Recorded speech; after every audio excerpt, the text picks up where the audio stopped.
Hey everyone, it's your girl Vidge with my co-host Shia, and we are here to bring you today's tea. Today's episode was actually one of the suggestions from one of you guys, and you wanted us to talk about two really important topics, which is quite common within the Asian community: colorism and body shaming. So we wanted to address these topics, but in a slightly different way. So we thought the best way to do this is to have a very special guest, the embodiment of a badass female Tamil who embraces her color and culture, Prit. Hey. We are so excited to have you. For those who don't actually know you very well, why don't you introduce yourself and just give us a bit of a preview about your background? Okay, so my name's Prit. I'm Tamil and I'm an Eastern meets Western R&B artist. It's such a mouthful to say, but it just basically means like Carnatic means it meets Western music. And yeah, I'm here talking about colorism and body shaming. That's actually so interesting. I've not heard of someone who's kind of like done that sort of mix before, or at least called it in that same fashion. How did you actually get into Mm. music? I got into music, so I've been doing like performing arts and that kind of thing since I was quite young, around like 2, 3 years old. My mum was Dang. a drama teacher, so like she used to send me off to like Tamil speeches and like this and that just to get me in, get me quite confident and on the stage. And then she sent me to music lessons, and it went from there really. And then I took it seriously about 4 years ago. Mhm. And yeah, I'm here making music. Love that. So would you say your influence is your mum, or do you have anyone else that you kind of like look up to? Uh, And in terms of life, my mum, yeah, definitely. She definitely has a lot to say. I don't know if it's just my mum, but I think she just manages to spew out all these like morals and good stuff, and I'm just like, wow, okay, I'm so motivated. But yeah, she's like the biggest influence I think when it comes to my self confidence and where I am right now. But in terms Mhm. of music, there's loads of people. I can't really put my finger on one person. That's That's fair enough. amazing. Um, just out of curiosity, so have both of your parents been like really supportive around around your music career and like pursuing it like full time? So my dad wasn't so supportive. So I wanted to do music just as like a career with no uni at all. And then he was like, no, you have to go to uni. And I was like, well, I don't really want to go. But it wasn't really an option at the time. So I was like, cool, I'm gonna go to uni to do music. So I kind of twisted his words, and I was like, cool, I'm gonna go to uni, but to do music. And he didn't want that either. I Mhm. think he was really worried about what other people would think rather than Mm-hmm. what I wanted to do. So it was kind of just like I just kind of was like, right. So you want me to go to music? Sorry, not music. You want me to go to uni, but you don't want me to do something that I love. So my mum was backing me the whole time though. She's quite like she did drama at uni, drama and English. So she's quite down the creative route anyway. So she was more supportive, and she kind of backed me and took me to auditions and interviews and that kind of thing. So my dad really had no choice at the end. But yeah, I think a couple years later, he was like, right now, he's like my biggest supporter. He literally stands by me. He takes me to like gigs and picks me up from places. So he's definitely come round, but it wasn't always rainbows and unicorns, that kind of thing. So No, wow, that's really nice to hear that your dad obviously he didn't even want you to do music first and now he's like your biggest supporter. So you know, that's really nice. Especially in the Tamil community, you don't really hear about that yeah. often. So that's really nice to hear. So how did you overcome that with your dad then? Because obviously if your dad was so against it, what did you do to get him to like change his decision? I think my dad he wanted me to put my craft into like action. He wanted me to prove him wrong. So he was Hmm. like, "Cool, prove me wrong and like do this and that and like perform at places that you never can really see yourself performing at." And like like these things just snowballed. So I worked with the Mayor of London and BBC One Extras Wow. producer, Cyanide. Wow. Yeah. So You go, girl. yeah, it was quite big because he was like, "Oh, the Mayor of London," and I was like, "Yeah." He was like, He's "Oh, like, everyone gonna hear about this now. I know." He has a photo of me and the mayor next to each other, and he shows it to all of his friends, and he's, "Oh, my daughter is best friends with this man," and I'm like, you chat so much. There's no need. But yeah, he just wanted me to like put what I said into action and just not kind of let it be. this dream that I was not really living, and he wanted me to kind of prove people wrong. And for him, it was just, I want to be able to show you off, but make me proud first so I can show you off. Oh. Yeah. Do you know what I have found with like Asian parents, and maybe I'm generalizing or something, but with my parents especially, I've kind of had a similar experiences, but moreover, I've always wanted to pursue my own business, and whilst I did go to university and stuff, even whilst at uni, I started off my own business and stuff, and that was always something that I wanted to do. But my Yeah, parents were always terrified because it's always seen as more of a risk, whilst taking a degree and getting a standard 9 to 5 job was a lot more secure. And my dad genuinely, like when I first told him about it, he was just like, "Oh my God, that's a terrible idea. Like, how are you going to explain it to people? Like, what if it doesn't work?" And I think it's just a fear factor for them. For them, they just want you to be happy, yeah, and they want you to be secure, and they just want to know that you're going to be okay in yeah, life. And I Yeah. think once you show them that, they become really supportive. My dad's like my biggest supporter of the things that I do now. So it's crazy. I think it is just like it's not always rainbows and butterflies though, like you were saying. It mm, does sometimes take a bit of pissing them off and showing them it's going to be okay. But for me, I had to genuinely be like, do you know what? I'm gonna do it and it's gonna be okay, and you're gonna see it's gonna be okay. yeah. I Mm. don't know if it's you, but if it's not you, if it's just me, but I think as like as a girl, sometimes you've got this pedestal that you've kind of just got to be perfect all the time, and if you step out of that little realm, then you're like, okay, well, what's this then? What's this new world you've discovered? Like, I think it's just they're so scared of new things, Mm. and like they're gonna have to experience it firsthand that they forget to be supportive. Yeah. Kind of just they freak out, they put it on you, and then they come across unsupportive. But I think that just comes with time. I They're just completely scared agree with you on because, the guy girl side though. yeah, Yeah, don't get Shia started. double No, stack. but yeah, it's true though, because I think like obviously, I mean, me and Shia discussed it previously, but it's that thing where, if a guy does something, it's not that deep. If the girl does it, it's like it's so much bigger, because obviously like the reputation falls on the girl in the family anyway. Mm, So they're more shook about that, because they're like, what will people say if you're not doing something that people people basically are comfortable with? So, but it's good to see that more Tamil girls in our generation are like doing different things and yeah, not sticking to just science, but they're doing like music or like languages or different things. And I think that's something that we need to push in this generation anyway. yeah, Um, but it's nice that your parents are really supportive now, because you kind of have that path and that leeway to just do whatever you kind of want within that music kind of industry. yeah. Yeah, definitely. I think it's you can't always. I don't know. I think my parents have been really. I've been really lucky with my parents. I think they've managed to kind of overcome people's comments very quickly, and they've kind of grown into their own people, and they don't really care about what other people think anymore.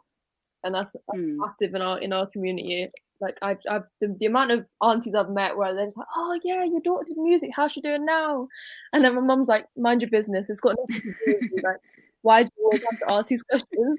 It's like when you get your GCSE results, A level results, and Oh, Oh you don't my know I know God. which exactly what you're gonna say.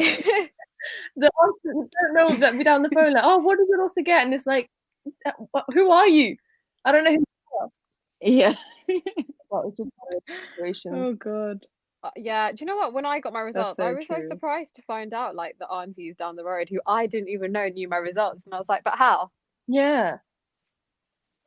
Why? Mm, I don't that's so know. true. One thing I think Mate, they know everything, these Tam they really aunties. do. One thing that I would be really interested in, I think some of the guys who are actually listening in would be really interested to know, is that I don't actually know many people who did music at university, and I assume that your process for actually applying would have been a little bit different. So, whilst we have you, it might actually be nice if you could explain to us how you actually go about going to university for music. Is it the same as, writing a personal statement and applying, or is it slightly different? So I did write a personal statement, but I thought it had to be more creative. So I definitely sent over like links of myself singing, and it was like webcam chats, um and like Oh just wow. sending over like you. Oh no, what was it? They asked me to write a song, and just record it like a cappella, and I was like, that's gonna sound so bad. Like it's not gonna sound like me or my style. And at the time, I hadn't really discovered my style. It was kind of just I thought I was trying to be like the female Tamil Ed Sheeran. I'm not even gonna lie. Like, I look back at in my interview and my audition, and I'm like, who is this person? Like, I don't know who this person is. And I still cringe. Like, I look back and I'm like, wow, this is disgusting. Like, why did I do this? But I think like everything is a learning curve. Really, just got to take it on the chin sometimes. But yeah, it was an audition slash interview. Like they invited me over and they asked me questions and they made me sing multiple things, and then they also asked me what my end goal was for uni, and that was pretty much it. But that being said, like uni wasn't my first option. It was I didn't want to go to uni at the start, and then I did it for my dad, and then I wanted to drop out in the middle of in at the end of first year actually, and then I think the only thing that motivated me to stay on was that I was doing it for my dad, and I was gonna have a degree at the end, and he was gonna be there at the graduation. Like that was the one thing that I had in mind. So yeah, like uni isn't for everyone. Like if you want to do something creative, you don't have to go to uni. You can just, get an internship. But that's how I did it anyway. So would you say that if you had the option to not go to uni, you wouldn't No, have gone? I definitely wouldn't have. I think I would have gone for the for the going out and the culture, but I would have For dropped the out bands. after first year. I should like I think that's the one kind of regret I've got is not dropping out after first year, but I just remind myself that my dad was at my graduation, so it's fine. Yeah, No. that's fair enough. So I guess the reason we thought you'd be perfect for today's episode is because you recently did a shoot on colorism, and I know from speaking to you previously, you're quite passionate about the topic. So we wanted to kind of talk about that. Like, what made you want to do that photo shoot? Like, why? So when Essentially. Susanna hit me up with the concept, I was like, this is crazy. Like, this is so good. Because I think a lot of the time, especially in the South Asian community, there's not a lot of representation of dark-skinned women. We're kind of deemed as undesirable and unattractive, and just we're not really deemed as women, like the women that you would think when you look at a film or something, apparently. So I wanted to do the shoot just because, like, the amount of comments I've had when I was younger, like telling me that I'm not good enough, or if I was prettier, then I would have a man by now, or if I was, Oh God. I know, or if I stayed outside like another Stand 2 up. hours longer, I would be too dark to be, pretty, or like I wouldn't show up in photos and just stuff like that. And it was little, tiny little comments that kind of led to me being the person that I am today. Like I wouldn't really have the confidence that I have now if I hadn't embraced my skin and, just pissed all the aunties off, if I'm honest.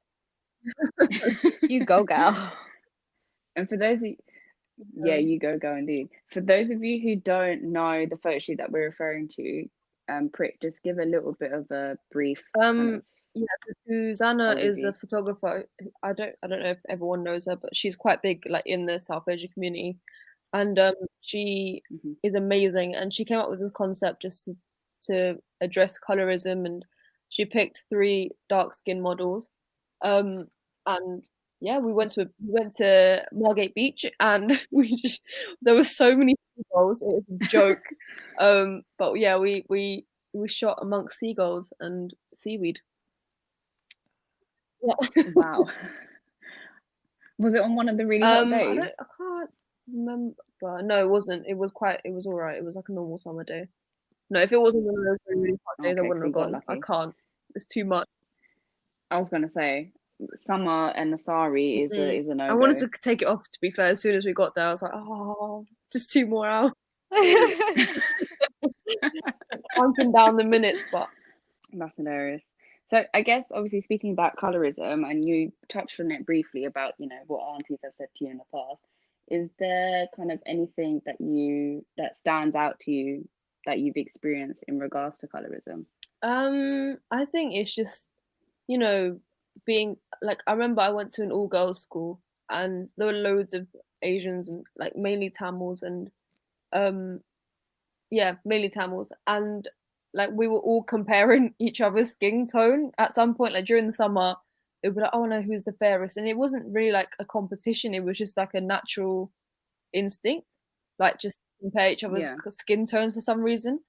Or like, oh, I don't want to be in that Hmm. picture, I look really dark in that, or I don't want to be in that picture, I don't look very nice amongst you guys. And it was just really, like, now that I think about it, it was such a toxic environment, but like that wasn't, but that wasn't because of the girls, it was just because of the way we were brought up.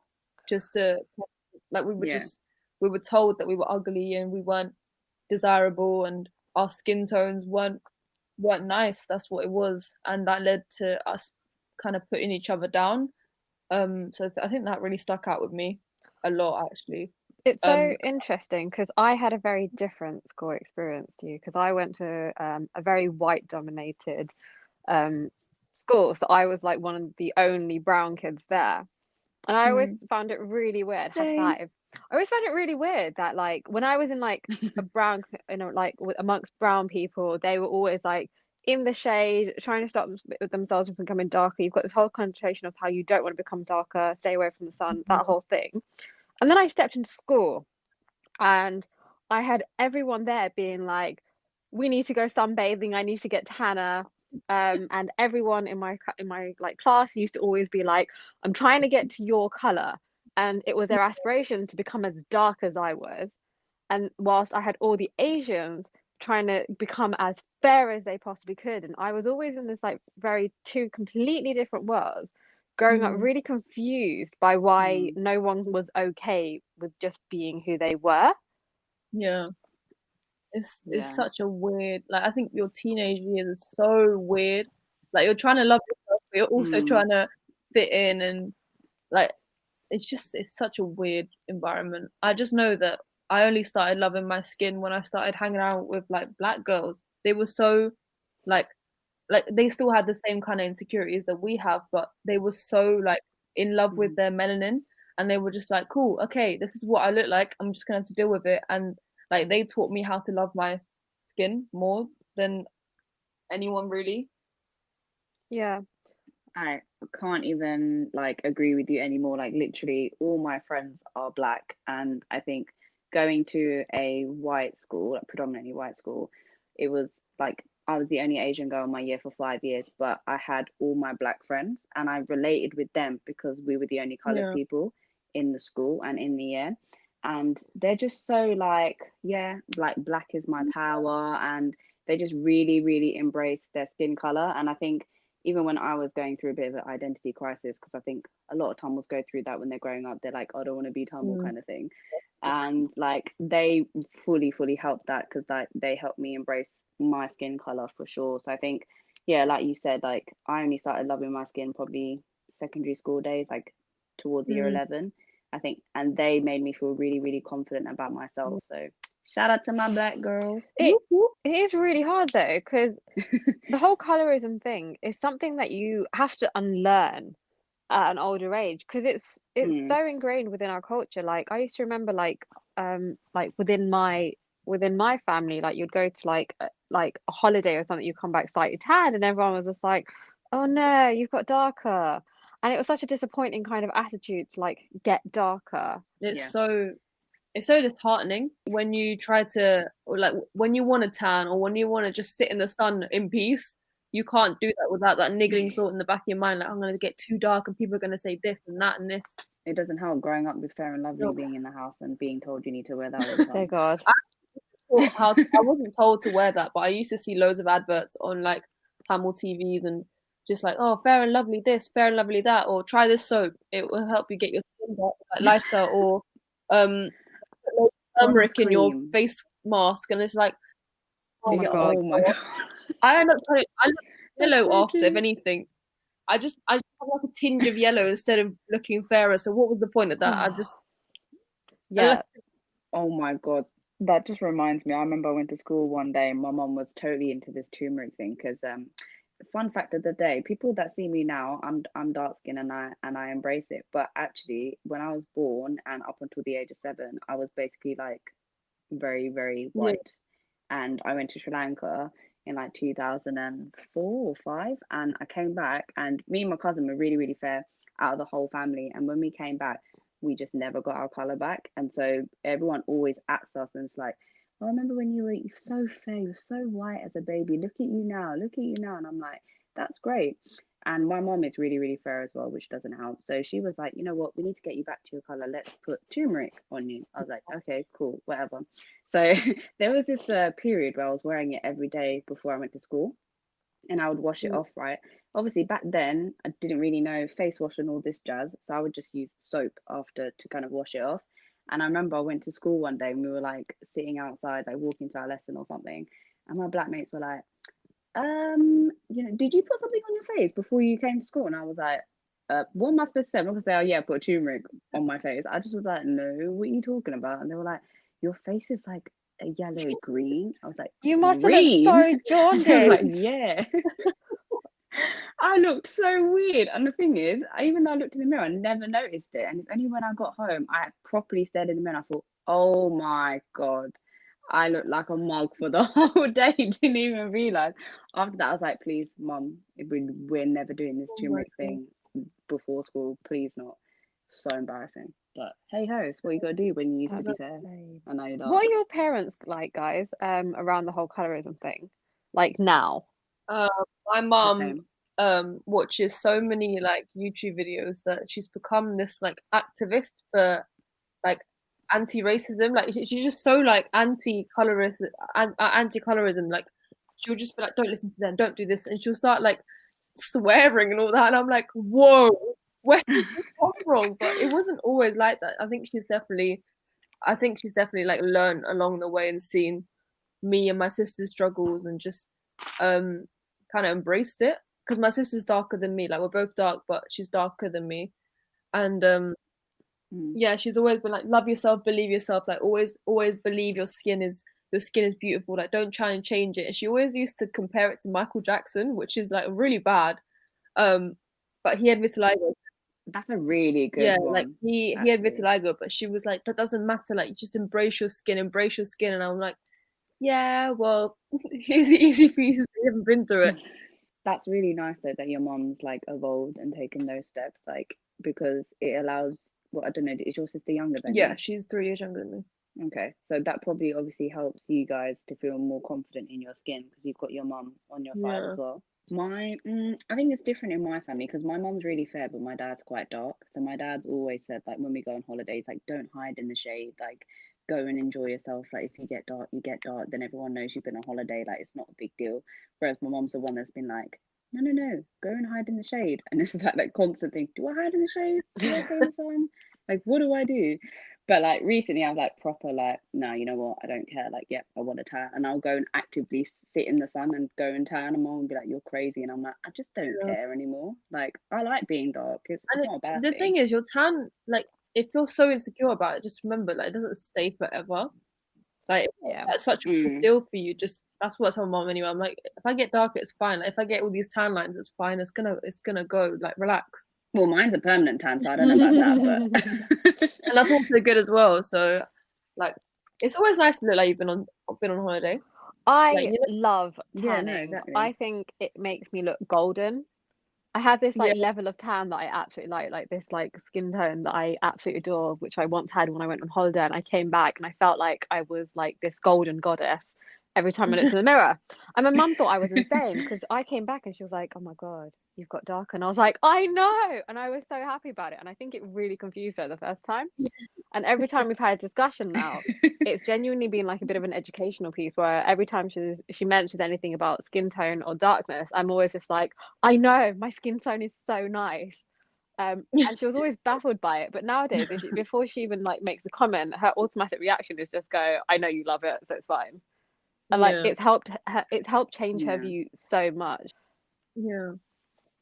But Um, even then, Well, I was going to ask you, Shia, because you are quite fair. Like, have you had comments about being so fair and people being jealous and things like that. Like, have you heard anything like I've that had a lot of before? people tell me that I would never understand because I am fair, which completely fine, to be fair. I probably won't. Um, I've never had Mm. anything like rude, in all fairness, about being too fair. I'm the darkest person within my family, though. So I've got comments within my family, Jeez. around my like extended family, where because I'm the darkest, they're just like, oh, I'm just like, it's not that deep. I don't even touch. It's Oh, really weird. But yeah, because I used to be nicknamed Kaka and stuff, which translates to, I believe, a crow. Is literal translation. yeah. Anyone Yeah. who's seen my Instagram Pro. pictures will know, probably not the most accurate description.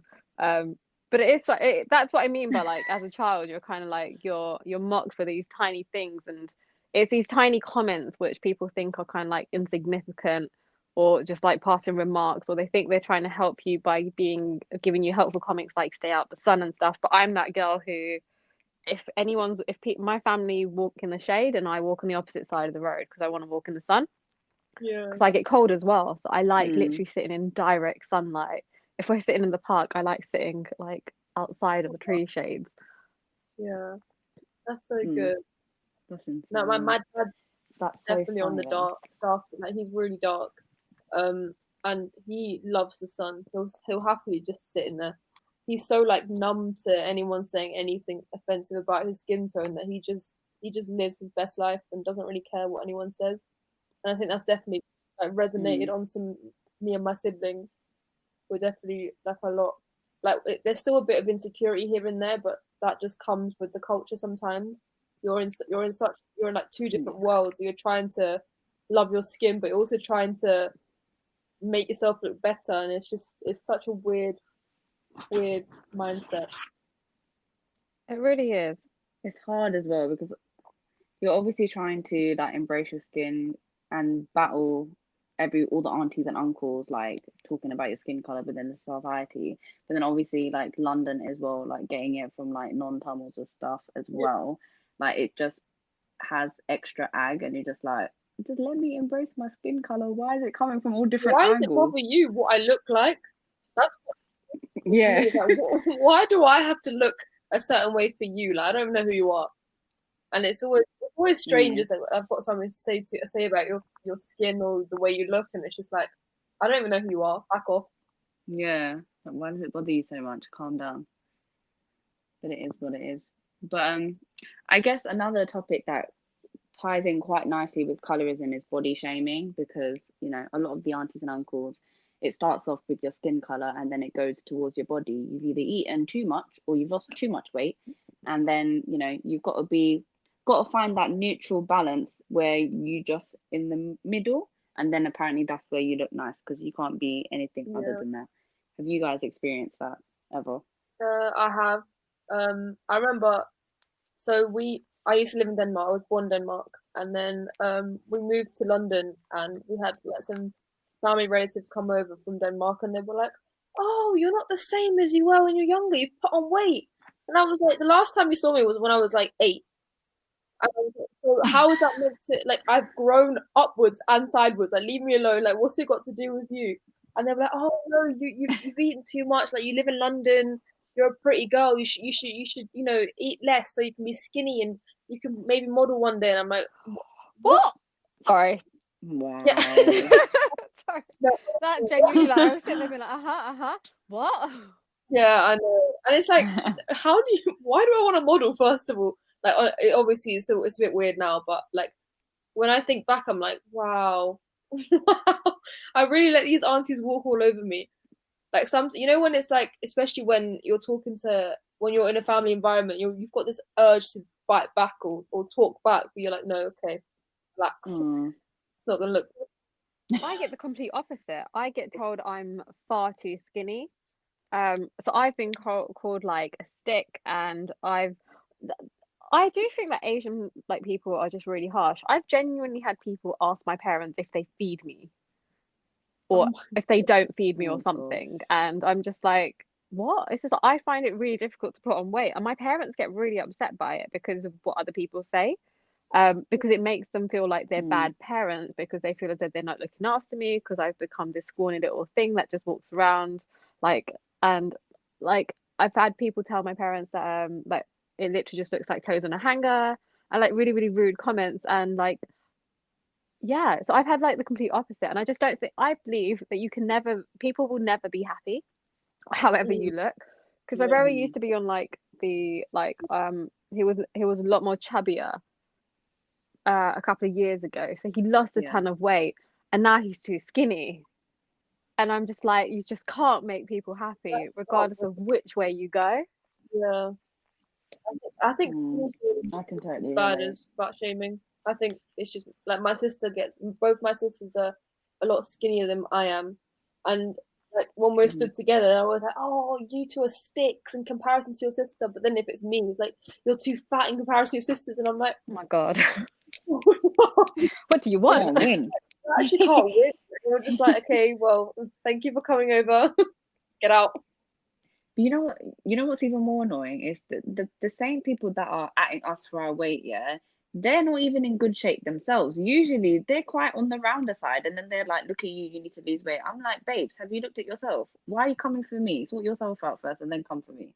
I just don't understand. You know what it is they project their insecurities onto other people. So instead of like fixing themselves, they're just like, "Yeah, I will just shift that onto whoever I see first," and it's just like it's so annoying because I'm trying to like lose weight and then that's actually the worst. You know, when you're trying to lose weight, you're hitting Mm, gym, you feel healthy, you look in yourself in the mirror and you're like, "I actually look good."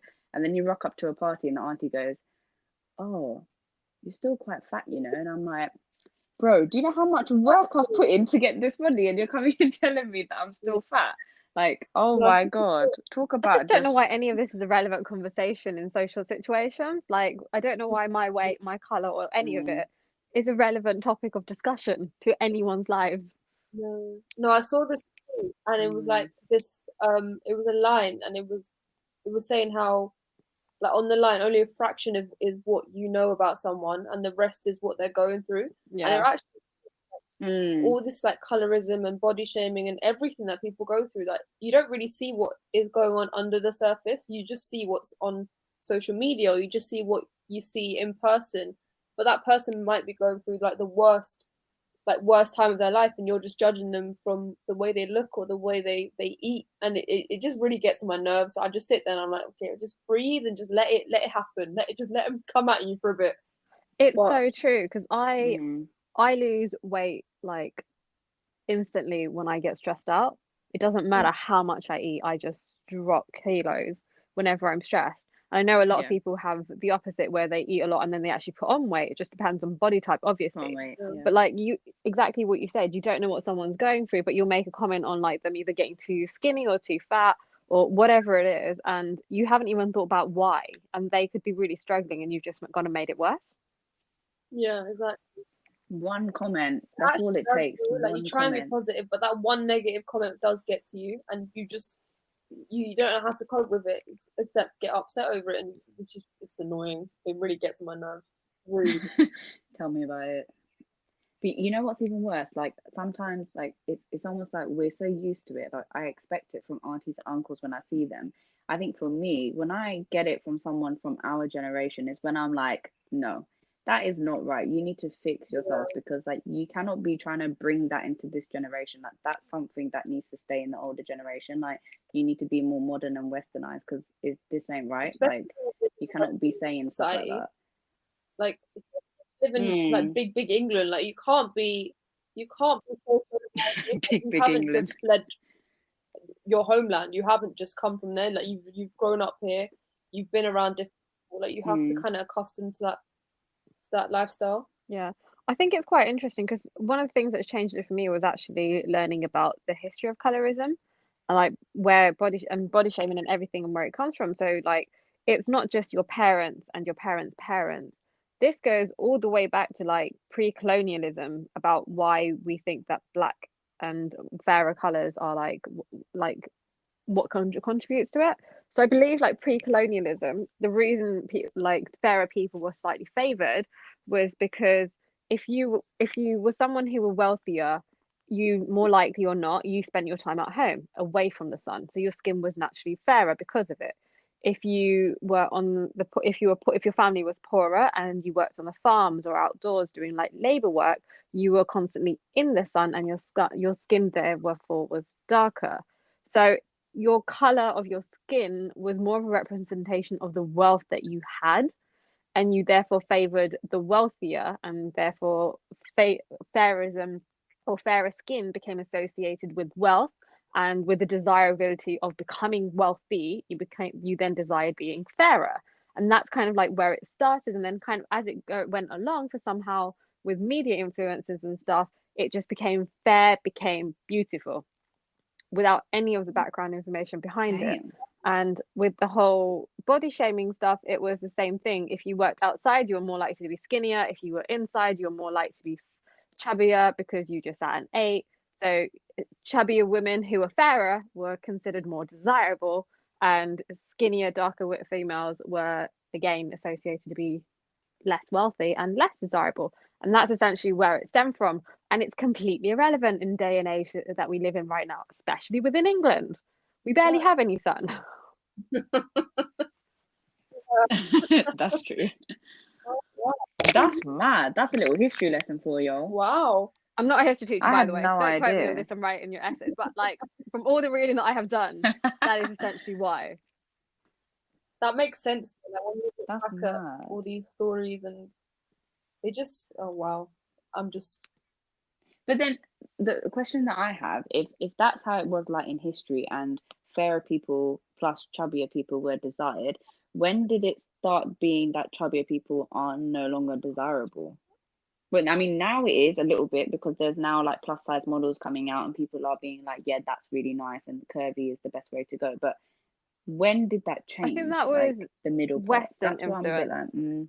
like, Actually, no, even Western people, chubbier was more desirable because they sat at home and ate.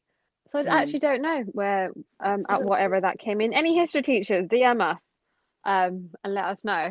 it'd be cool to know actually. But Like, yeah, really For interesting. Like sure. when you look back to like where racism originated from, or where all this originated from, you really do. It is so much more beyond what we know. Like there's so many history books that Mm. miss it out. yeah, 100%. And I think this is why it's so important to do, Yeah, for like, sure. just actually sit down and just do a bit of education piece, on it, because I learned so much, especially over like lockdown, just over like where racism like all came from, and how bad the divide actually was, and like how it came about. And it's so eye-opening, and it makes you see things so much more differently, and it makes you really question some of the things that you're like taught to believe. Yeah, definitely. Yeah. I think the BLM movement definitely helped with educating more because, like, it's not like I was ignorant, but I just genuinely did not know how much had gone on, like, previously before this movement started over, like, pandemic period. And I was a bit like, wow, like, I think people just need to educate themselves more, that there's so much more to it than just this Yeah, and I that. did used to see it as like racism versus it's actually systemic racism. It's like very much integrated into like our living day to Yeah. day, and you don't even realize it. It's so subtle, you don't even realize it. No, one thing that really during, Yeah. especially during the whole BLM movement, was um when I don't know where I read it, but it said that the Martin Luther King photos were made black and white to make it seem like it was years ago, when really it was only like a couple, Mm, maybe 20, 30 years ago. Like that's so That is so crazy bad. to me. that's Maybe so a bit more true. actually, but it was just the fact that they made them black and white to try and it worked because people still thought it was years ago when it was so much more recent than that. Mm, That is so interesting. I didn't actually that's think actually about quite that. true. Yeah, it's wild. It's propaganda. It's weird. But media does play such a For sure. huge part in how we see ourselves, Mm, whether it's colorism, racism, body shaming, Yeah. and all of that. Like media plays such a big part of it, and like regardless of whether it's like Western or Eastern, like in the Western media, you see loads of people like being body shamed for like having a bit of fat on them on the beach. Like you constantly see like literally fat, like a bit if you're chubby or you've got love handles, literally it being circled on like Mm. newspapers and magazines, and then you've got mm. the eastern side, sorry, who hire white people to play brown roles. And Oh I God, just don't get it. so annoying. Whenever I watch like a new movie trailer or something, and I know it's supposed to be like a brown person, and they've got Amy Jackson or whoever this other white person is playing, I'm like, why? I'm like, they're not even like, this person's not even supposed to be that fair. Why can't you just like just bring the normal brown looking people to play Yeah. this role? Like, there's probably so many brown girls that are so talented and they're just not getting a part to play. It's just so I frustrating don't. to see. But like you said, media, man, like these social media influencers, they are doing bits like promoting all these like random products that make you skinny, and then that's how the younger generation then feels like they need to be skinny as well, and that's how some kids then get anorexia and all these other stuff, and just it's so I bad. just hate that it's always like female bodies that are like made into a trend, whereas like, oh, Oh my slim. God. It's always female. You don't ever see like a man like, oh, like get yourself 6 abs in 2 weeks and that kind of thing. You never see that on in That's media. so It's true. always women. It's always, oh, thick and curvy is the best, or like we want small boobs, big bum, or big boobs, big bum. Like it's never ever like Beauty uh, standards are literally dictated to us. They are Mm. it messes, especially with young children. Like I've seen it firsthand with my sister. Like she's 14, but she'll be like, oh no, I want bigger boobs, and I want to be like less skinny, and I want this and I want that, and like, have you seen this picture of this model? And I'm like, this model has had BBL. Like none of it is real, but you look at it and you're like, wow, okay, so this is what they put in media, and this Mm. is what young people see.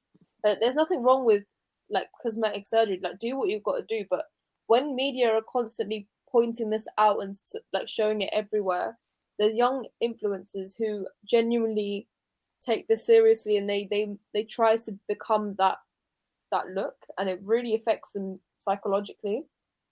oh yeah. Do you know what's so Mm. interesting though? If you look at like males within like the Asian acting industry, a lot of them are Yeah. darker skin, and that's desirable because it's like dark and handsome, and then fair and lovely for females.